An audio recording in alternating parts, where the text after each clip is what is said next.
Yo, what's going on YouTube, and welcome back to this Twins Talk thing we have going on here. I'm Brent, Clemhawks. You can also follow me on Twitter. It's right here or down in the description below. But let's just jump into this video here. And basically today I want to talk about the weakest link of the Twins and what we can do to basically fix it. So I have a great video coming out tomorrow. Make sure to come back and watch that one. It's about some trade rumors with the Blue Jays. It's a little bit of old news, but I have my own take on it, and I really want to share that with you. So come back tomorrow, and you'll see that. But let's jump into this one, the weakest link, and that kind of has to deal with that trade tomorrow. So let's just go, I wouldn't say position by position, but let's just go, section by section, outfield, infield, catcher, and then pitching. So really quickly, I'm going to go through outfield. We have Nelson Cruz, Byron Buxton, if he can stay healthy, Cave, Kepler, Rosario, a couple of prospects that I've talked about. You can go check those out on my channel as well. But the outfield, Rosario should have been an all-star last year. Cave came on the scene, was amazing. Buxton, if he is healthy, he has got some great stuff. Speed, great glove. He was Gold Glove 2 year ago. Because last year he was hurt. And then, Cruz has got power. He's got an arm. Kepler, Rosario both have arms as well. And they've got, ability to cover ground. The outfield's solid. We have a great outfield. Like I said, they've batted well. They've hit well. They are great players. And I expect them to just keep going up, or at least perform the way they did last season. I don't think that should be a problem. And the outfield just is solid. Now let's go around the infield very quickly. We have first base, which could be our biggest problem, but I have some ways around it. Then second base, we just signed Scope. We have Ronald Torreyes. We have Nick Gordon ready to come up. We've got a bunch of second basemen. If we want to sign Forsythe again, we have a bunch of second basemen that can play second, short. That shouldn't be a problem. Polanco at short is pretty good as well. Again, coming off the PED suspension last season, if he performs the way he did at the second half or the year before, he'll be great. And again, if he doesn't, we have some second basemen we can work in there and figure out how they can perform and step up for the team. Third base, we are solid. Miguel Sano, Astudillo. We can move Sano over to first base if we really need to, but CJ Cron at first base should be a good power hitter as well to kind of balance that infield out with Sano at third. And Astudillo can play catcher if he wants to move to third, Sano to first. We have Garver at catcher. We don't have problems there. Our team is very solid, and like 2 years ago when we played the Yankees in the playoffs, that was our team. We had Dozier, a couple other guys, but Dozier's gone. We had basically the same team we have now, except for Dozier, maybe a couple more pitchers. But it was a solid team, and we almost had that game. Of course, Twins will never beat the Yankees. It's just a thing. It's just we're gonna have to deal with it. But maybe this year. We have a solid team, and we've done good around the infield, around the outfield. That's good team. Like that, we should win games with that. Now we go to our weakest link, and that is pitching. And it's been pitching for years. It's always been pitching. Let's just go through the pitchers we had last year, or even the year before. Bartolo Colon. We used him for a year. He was not bad, but he brought some stuff in to Minnesota, gave us a chance. Now we have Kyle Gibson, Jake Odorizzi, Barrios, Moya, Mejia. Who else? Irving Santana we had, who's a free agent now. I don't think we'll re-sign him, but, we've had all these guys. So let's go individually, one by one here. I talked about how Kyle Gibson and Jake Odorizzi need to step up. Kyle Gibson has basically been our ace. I wouldn't say he's really our ace because Jose Barrios is pretty good too, but in that last video where I said he needs to step up, he is basically our ace. He's probably the most consistent pitcher that we have on the Twins, and that's not really a good thing. Like I said in the other video where he needs to step up, his stats are basically, he can get 15 wins in a season, but he also loses 10 games, and now that's not necessarily all on him. But you have these players who are doing well, and you're losing 12 games. Yes, that is on Kyle Gibson. It also falls on the other team. If the Twins only scored average of 4 runs last year, and the Yankees are scoring 8. So that's not exactly right. But you know what I'm saying there is these teams are out scoring, and it doesn't always have to do with a pitcher. It's our bats aren't coming alive, or our pitcher is giving up runs. So Kyle Gibson, he he gets 12, 13, 15 wins a season, but he also loses 10 to 12. And it's like, okay, you need to step up. So he is basically our ace. I wouldn't say that he is really our ace, though, because Jose Barrios, let's talk about him.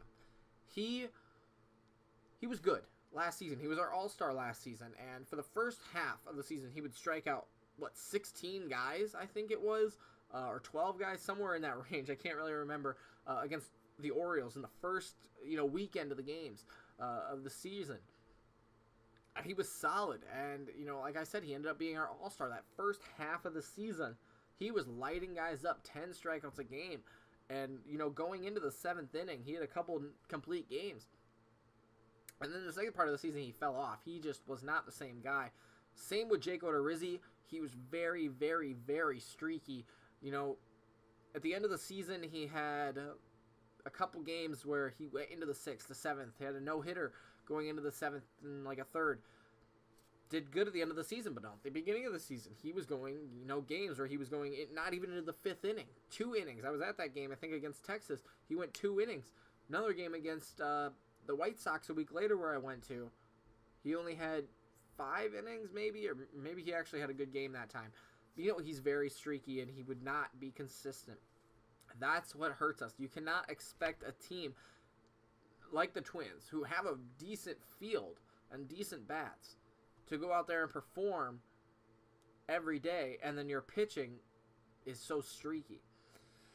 It's very frustrating to watch. Our bullpen isn't any better. Freaking, let's talk about Fernando Rodney, how bad he was last year. I'm so happy he was gone. I have a lot of respect for him, but there were too many games. This is my frustration with it. The closer has one job, right? Look at Craig Kimbrell and Kenley Jansen. While those guys are diamond tier players, they're amazing. I understand that Kenley Jansen still gave up, game-winning home run, game-tying home run in the World Series, but how many times did he do that during the season?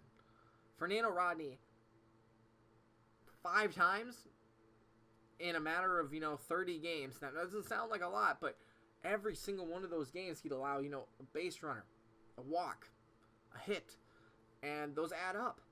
And every single time you let the team back in. I was in the White Sox game when they played the Twins out in Chicago on June 27th or 28th.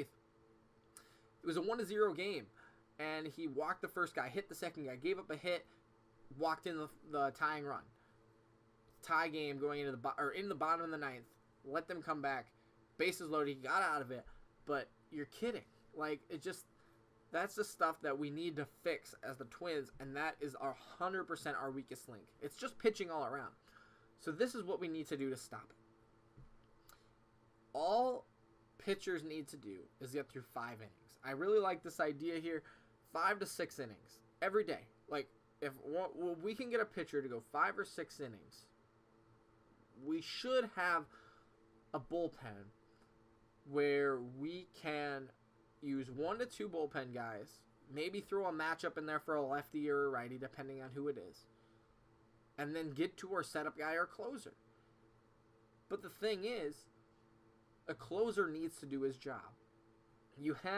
Let's just go through an example really quick. So Barrios, he strikes out 13 guys in 7 innings. He gets through 7, let's say. Gets through 7 innings. We bring in Taylor. Sure, we'll bring in Taylor. Then we'll bring in Moya. Let's just say he went to the bullpen. Moya and Taylor. We use 2 guys, just for example. Even Trevor May, maybe. I don't know. Whoever. And then we bring in, if we sign Belial back. Let's just say that. There we go. We have our system. That is how you do it. We don't need to push these guys farther than they need to go. Have a limit at 7. Even cut them at 7 unless they have a perfect game. I don't know. Cut them at 5 if they have a perfect game. Cut them at 4. Even if they go through 4, don't rely on your starters if they're streaky. Set a limit. They can decide the limit. 4, 5, 6 innings. Make them go 6 innings. If they're really struggling, obviously pull them. But then figure something out. What are they doing? throw their fastball. Make the players hit the fastball. Spot their fastball. Only throw curveballs. Throw changeups. Throw high.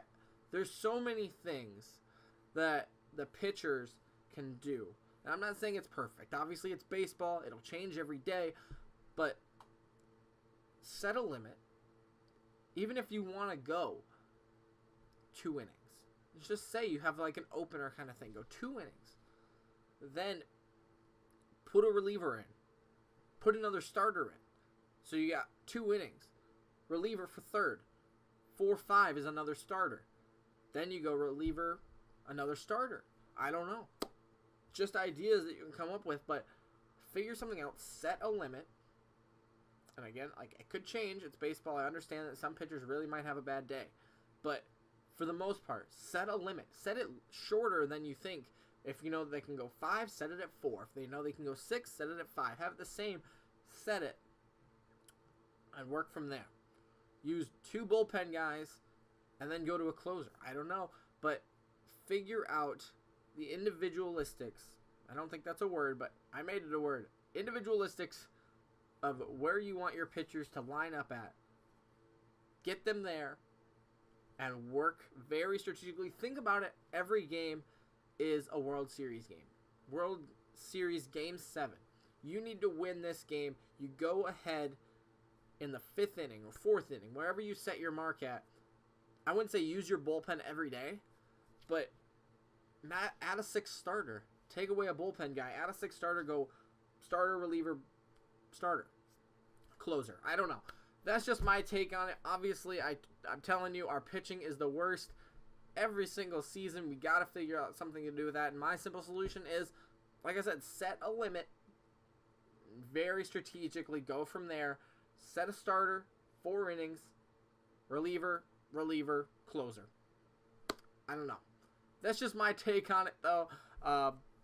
Tomorrow, I will be going more in depth into a trade rumor that I think will. Well, I think it's an awful trade rumor. We'll get to that tomorrow, though. But make sure to come back for that.